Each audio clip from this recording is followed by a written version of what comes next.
The medieval era created devices so brutal and creative that they still shock people today. These methods were designed not just to punish, but to break the mind, the body, and the spirit. Some were used for confessions, others were used for execution. All of them reveal how far humanity once went in the name of law and order.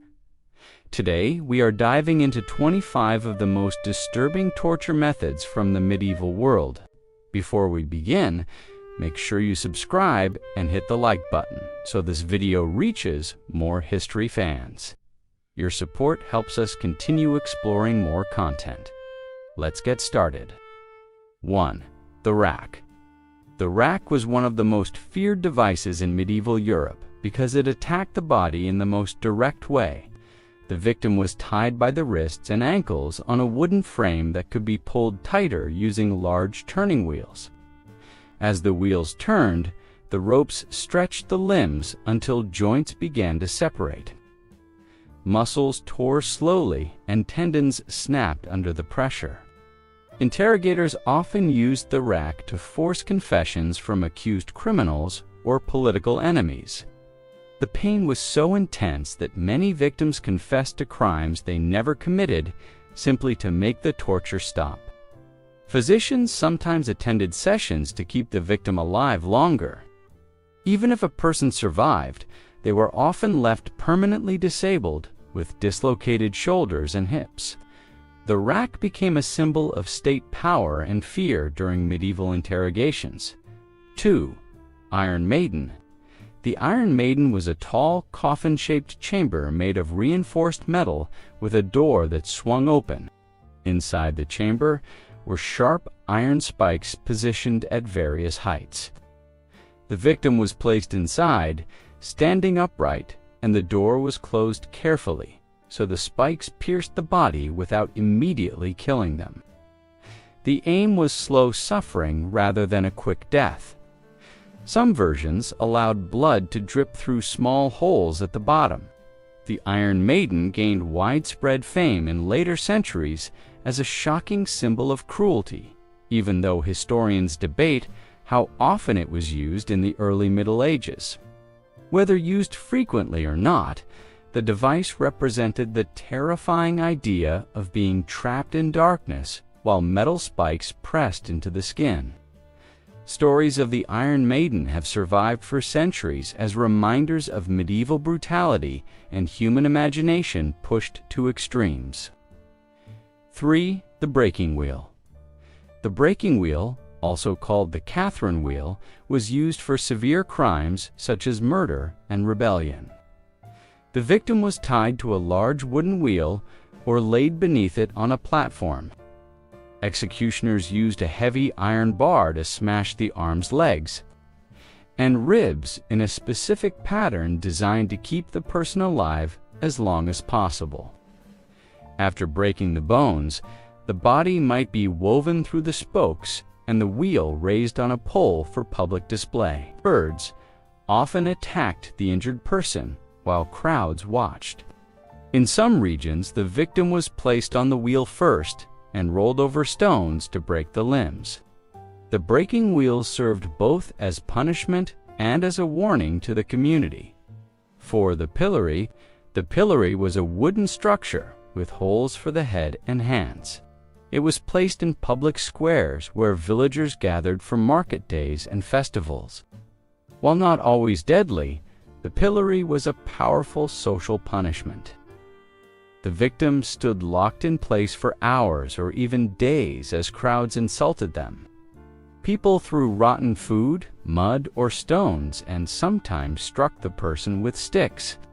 Exposure to rain, sun, and cold added to the discomfort. The humiliation often damaged a person's reputation more than the physical injuries. In some towns, shopkeepers who cheated customers or people who broke social rules were sentenced to the pillory as a warning to others. Although considered less brutal than devices like the rack, the pillory still caused pain, embarrassment, and long-lasting emotional damage in medieval communities. 5. The heretic's fork. The heretic's fork was a small but terrifying metal instrument used during interrogations. It consisted of a double-pointed fork with one end pressed under the chin and the other against the chest or throat. The device was strapped in place with leather belts so the victim could not lower their head. Any attempt to speak, swallow, or move caused the sharp tips to pierce deeper into the flesh. Interrogators used the heretic's fork to prevent prisoners from sleeping or relaxing between questioning sessions. It forced the victim to remain upright and alert, increasing mental exhaustion. The device was often associated with religious courts that pursued suspected heretics who challenged accepted beliefs.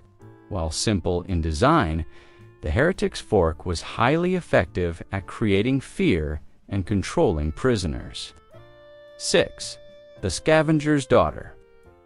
The Scavenger's Daughter was engineered to compress the body instead of stretching it, like the rack. The metal frame folded the victim into a tight crouched position by pressing the knees toward the chest and forcing the head downward. Straps held everything in place, while pressure increased on the spine, muscles, and internal organs. Blood vessels in the face often burst, and breathing became difficult. The device was used in English prisons during the 16th century and was known for causing extreme discomfort in a short time. Some victims fainted or suffered internal bleeding. The Scavenger's Daughter created a feeling of suffocation and panic because the victim could not expand their lungs fully. It served as a reminder that medieval torture masters explored both stretching and crushing methods to break prisoners mentally and physically during harsh interrogations. 7. The Spanish Donkey. The Spanish donkey was a triangular wooden device shaped like the sharp edge of a long beam. The victim was forced to sit astride the point so their full body weight pressed down on the narrow edge. Weights were sometimes tied to the ankles to increase the pressure. This caused deep cuts, severe bruising, and intense pain in the groin and inner thighs. The Spanish donkey was used as a punishment for thieves, soldiers who deserted, or people accused of moral crimes. Crowds sometimes watched as the victim struggled to stay balanced on the painful edge. The device demonstrated how medieval punishments aimed not only to hurt, but also to shame the accused. The simplicity of the Spanish donkey made it a popular method in some regions because it required little construction, yet caused devastating physical damage. 8. The Brazen Bull. The Brazen Bull was a hollow bronze statue shaped like a large bull with an opening on its side. The victim was locked inside, and a fire was lit underneath the metal body. As the statue heated up, the person inside was slowly roasted.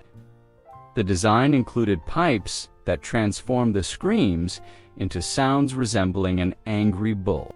This created a horrifying mix of spectacle and suffering intended to entertain or warn crowds.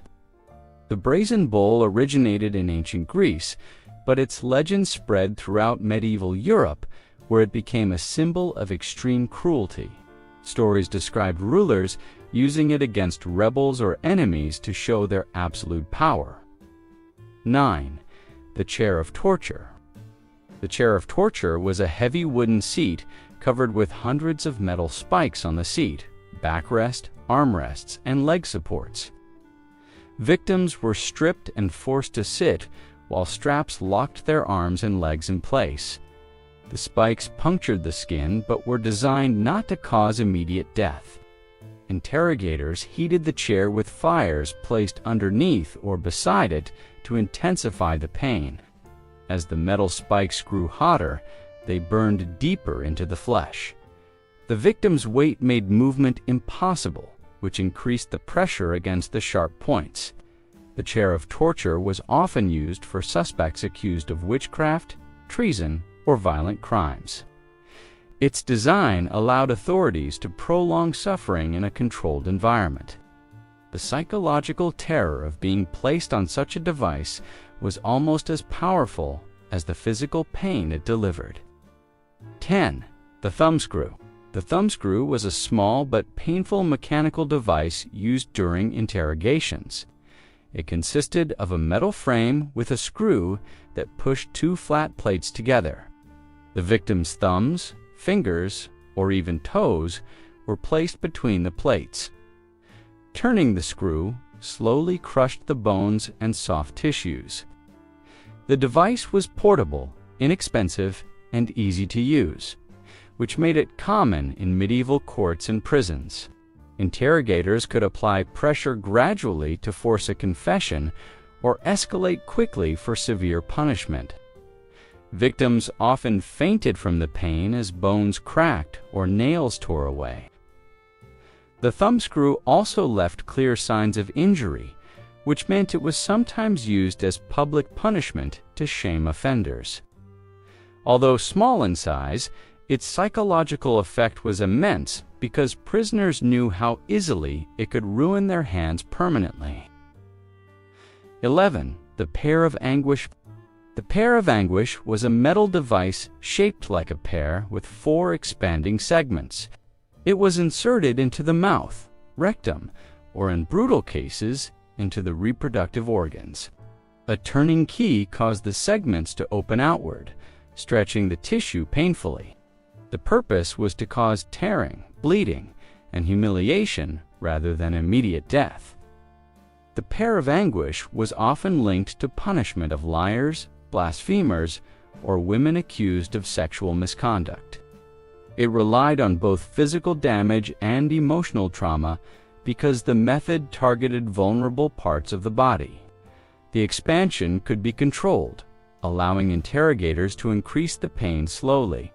12. The boot. The boot was a torture method designed to crush the legs. It came in different forms depending on the region. Some versions used wooden or metal casings placed around the lower legs.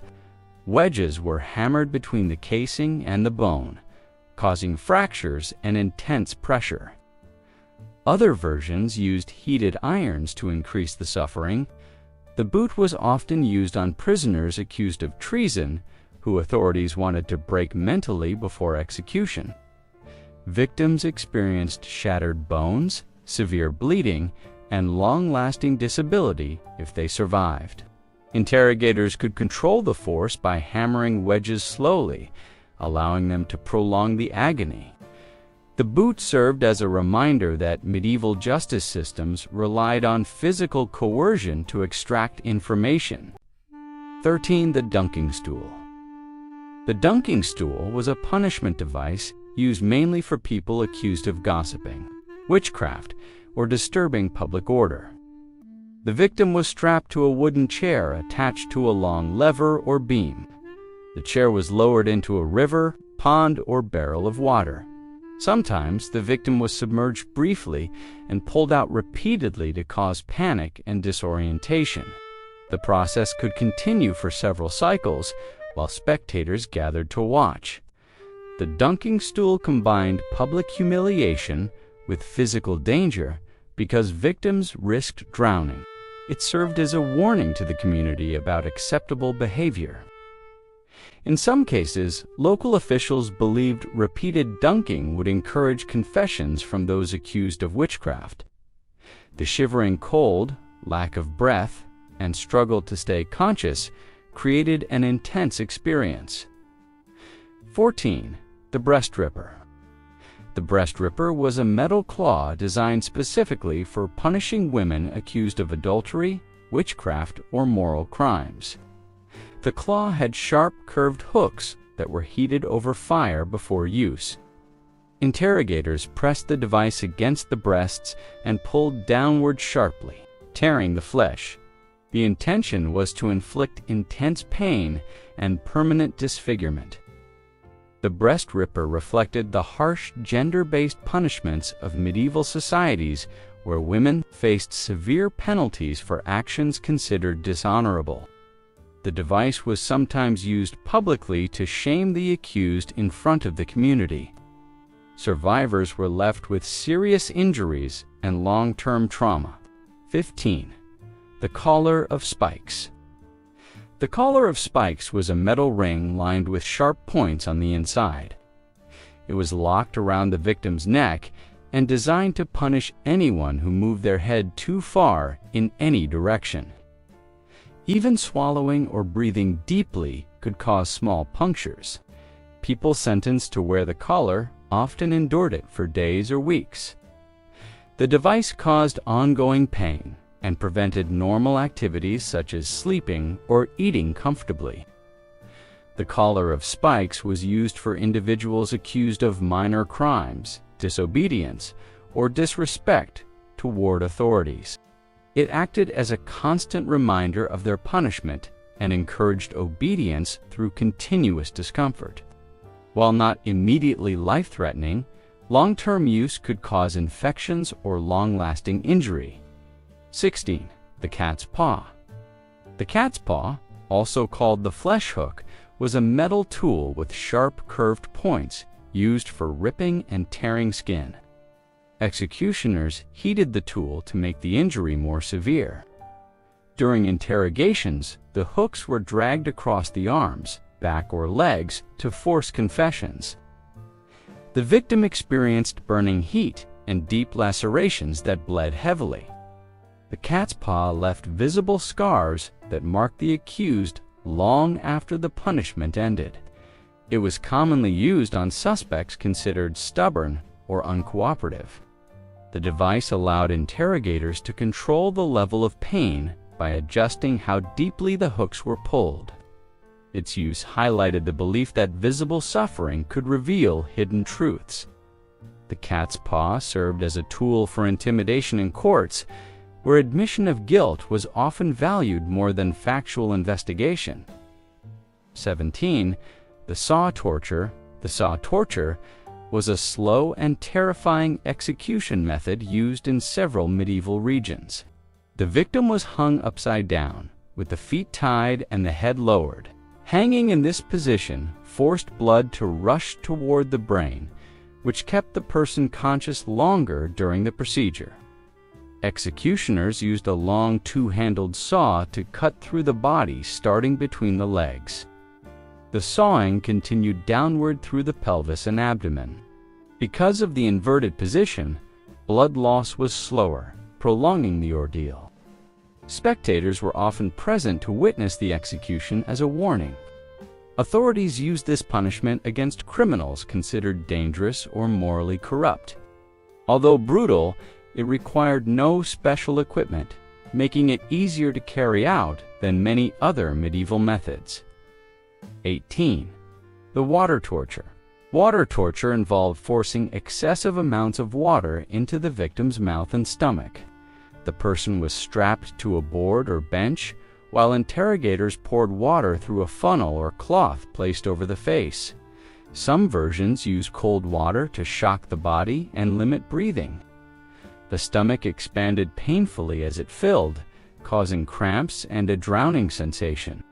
Interrogators sometimes pressed on the swollen abdomen to intensify the pain.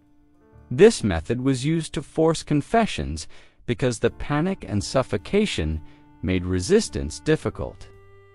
In some cases, salt water was used to irritate the throat and stomach. Water torture relied on fear and physical overload rather than bloodshed, which made it useful in courts that preferred non-visible injuries. It became one of the most widely practiced forms of interrogation in medieval Europe due to its simple setup and powerful psychological effect. 19. The garrote. The garrote was a strangulation device used for punishment and execution. The victim sat on a chair with a metal collar or strong rope placed around the neck. A wooden or iron handle at the back tightened the collar as the executioner turned it. Some versions included pointed spikes that pressed into the spine as the handle twisted. The method caused increasing pressure on the throat and vertebrae until breathing stopped. The garrote was considered more controlled than public hanging because the executioner could adjust the pressure and speed. It was often used by governments to carry out death sentences in a way that appeared orderly and official. Although less dramatic than other torture methods, the garrote delivered a slow and distressing death. Its design allowed for a combination of choking, neck compression, and spinal damage, making it a feared method throughout medieval and early modern Europe. 20. The crocodile shears. The crocodile shears were horrifying metal tongs designed to remove fingers or genitals. The jaws of the tool were shaped like the open mouth of a crocodile and lined with sharp teeth. The device was heated until it glowed red, then clamped onto the targeted body part. Once the metal bit firmly into the flesh, the executioner pulled sharply to tear it away. This punishment was often reserved for traitors or men accused of attempted regicide because it symbolically removed the hand used for the crime. The heat cauterized some wounds, but caused unbearable pain. The crocodile shears represented the idea that the body could be permanently marked for treachery. Survivors would be left permanently disabled and psychologically scarred. 21. The head crusher. The head crusher was a metal device designed to apply pressure to the skull. The victim's chin rested on the lower plate, while a metal cap pressed down from above. A screw mechanism connected the plates, and turning it slowly forced the jaw upward and the skull downward. Teeth shattered, facial bones cracked, and eyeballs bulged under the increasing pressure. The head crusher was used mainly during interrogations to force confessions without killing the person immediately. The process could be stopped and restarted depending on the interrogator's goals. The psychological terror of feeling the skull slowly compressed made the device extremely effective. Although death could occur if the screw was fully tightened, the primary purpose was to inflict controlled suffering. 22. The wheel of flogging. The wheel of flogging was a rotating torture platform used to whip victims repeatedly. The person was tied to a large wooden wheel or drum, which turned slowly while executioners delivered lashes with whips, chains, or rods. As the wheel rotated, each part of the victim's body received strikes, preventing any area from being sheltered or protected. This made the punishment more uniform and difficult to endure. The constant spinning caused dizziness, nausea, and confusion, intensifying the pain. Authorities used the wheel of flogging for thieves, deserters, and people who violated public laws. It was often carried out in open squares where crowds gathered to watch. The rhythmic beating combined with forced rotation created both physical and psychological suffering. 23. The whirligig. The whirligig was a spinning cage used to disorient and punish prisoners. The victim was placed inside a small wooden or iron structure shaped like a barrel or basket. The cage was suspended from a pole and spun rapidly by guards. As it turned, the person inside was thrown against the walls repeatedly. The spinning caused severe dizziness, vomiting, and loss of balance. It was not always intended to be deadly, but served as a form of public humiliation and physical torment. Authorities used the whirligig for minor offenders such as drunkards, disruptive citizens, or soldiers who broke discipline. Although simple in construction, the device created overwhelming discomfort quickly. It demonstrated that medieval punishment often involved sensory overload rather than direct injury. The whirligig worked by attacking the victim's equilibrium, causing their body to collapse under extreme disorientation. 24. The iron spider. The iron spider, also known as the Spanish spider, was a metal tool with sharp hooked arms designed to rip flesh from the body. Women were often the targets, especially those accused of adultery or witchcraft. The victim's breast or skin was clamped with the heated hooks, and the executioner pulled outward to tear the flesh away. The iron spider caused extensive bleeding and permanent disfigurement. It was frequently used in public to shame the victim and reinforce social expectations about behavior. The device reflected how medieval punishments targeted parts of the body associated with identity or morality. Its effectiveness relied on both physical injury and fear. Survivors were marked permanently, which served as a long-lasting reminder of their punishment. 25. The Judgment of the Cauldron. The Judgment of the Cauldron was an ordeal-based method meant to determine guilt or innocence. A large pot of boiling water or oil was heated over a fire, while crowds gathered to witness the ritual. The accused person was required to plunge their hand into the boiling liquid to retrieve an object such as a stone or ring. Afterward, the hand was bandaged and inspected over several days. If it showed signs of healing, the person was declared innocent. If the burn worsened, they were found guilty. In some versions, the victim was lowered partially or fully into a heated cauldron as punishment rather than proof of innocence. The process blended superstition with justice, relying on divine judgment rather than evidence.